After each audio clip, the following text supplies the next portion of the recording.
My name is Christopher and I work here at Performance Bicycle. Today I'm going to walk you through the basics of how to fit a road bicycle.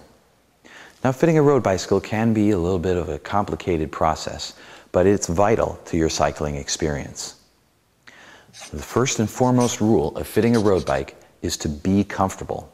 It doesn't matter if you've been set up by the local bike guru and he or she used the latest Ergo Accu BioFit system. If you're not comfortable on your bike, then you have a problem. Now, the fit should start with a bit of a personal assessment. What type of riding are you planning on doing? Are you new to road biking, or are you looking to get into touring or perhaps racing? Asking these types of questions is going to help fine-tune the fit down the road. Say, for example, you wanted to get into racing. Well, then your handlebars are going to need to be a bit lower than your saddle to give you a little bit more of an aerodynamic advantage. On the other hand, if you wanted to get into touring or if you're new to cycling, it's a good idea to have the handlebars a little bit higher, as that's going to be easier on your back and neck and be a little bit more comfortable for you. To start the fitting process, you're going to need a trainer, a friend, and a plumb bob like this one. Now, today we're going to be working with Kyle and fitting Kyle to his new road bike. It's a good idea to go ahead and pedal on the bike a little bit, get a little warmed up, and get comfortable with the saddle before we begin. Now, the bike fit is a sequential process. The first step of the bicycle fit is going to be to adjust the saddle height. To adjust the saddle height, start with your hips parallel to the ground and with your crank arms in line with the seat tube. In this position, your downward facing leg should have a slight bend in the knee, about 10 to 20 degrees, but your hips shouldn't rock or bob when you're pedaling. Remember, when you're making saddle height adjustments, make them a little bit at a time. Even a 1 centimeter adjustment to your saddle height is going to drastically affect how the bike feels. The second step is going to be to adjust the fore-aft saddle position.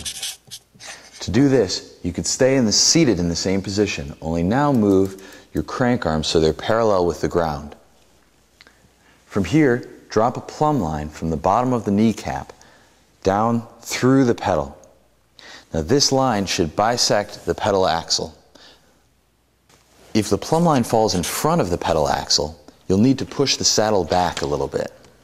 And if the line falls behind the pedal axle, you'll need to move the saddle forward a little. The third and final adjustment we're going to make is the horizontal body position. Now, this adjustment is going to be the most important one for establishing comfort as well as performance. Now, there's a couple different ways of doing this, and it can be a little controversial sometimes, but the method that we're going to use today is fairly widely accepted and should get you to a good starting place. To begin, sit on the saddle that we've already adjusted and go ahead and place your hands on top of your brake hoods.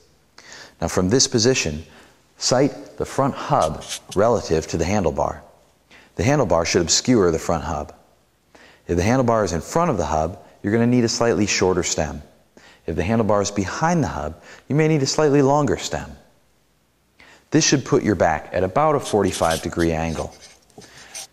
Now, some racers may like to have that a little bit steeper for a little better aerodynamics, while some touring cyclists, or oftentimes if you're new to cycling, it's a good idea to have that angle be a little bit more relaxed so it's a little easier on your back and neck.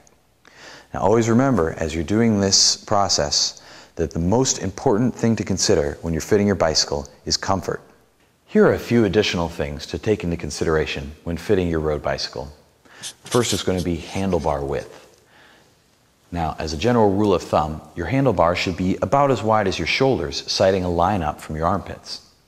Now, some cyclists will prefer a slightly wider handlebar to open up the diaphragm and let them breathe a little easier, while other cyclists will prefer a narrower handlebar to give them a greater aerodynamic advantage. Crank arm length. Now, depending on your riding style and the length of your legs, you may prefer a different crank arm length.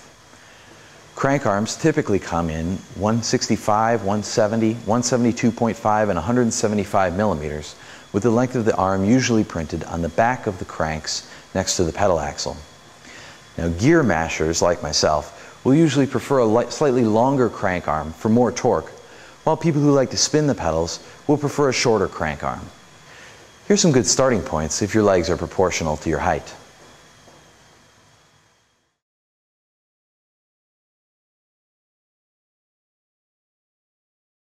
Saddle angle Now, many cyclists will prefer to angle the nose of the saddle either slightly up or slightly down. We always recommend, though, that you start with the saddle perfectly level. Cleat position.